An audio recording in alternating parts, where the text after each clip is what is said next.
Hi guys, welcome to our physics series, and today we're going to answer Specimen Paper 2 2020.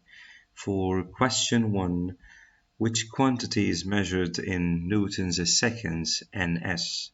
For newtons is the unit of force, and seconds, which is the time taken. So force times time, which is impulse. And from the formula, you could define what's meant by impulse. Impulse is the product of impact force and contact time. And I'm advising you to watch the video to the end. Here's my favorite demonstration of impulse. I have two eggs, same mass. I'm going to try to throw each egg with the same velocity. That means they have the same momentum.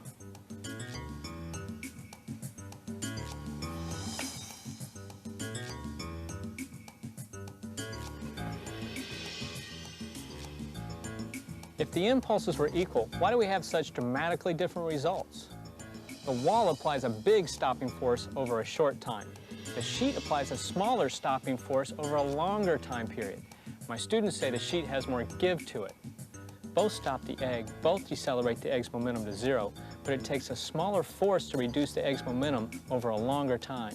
In fact, so much smaller that it doesn't even crack the egg's shell.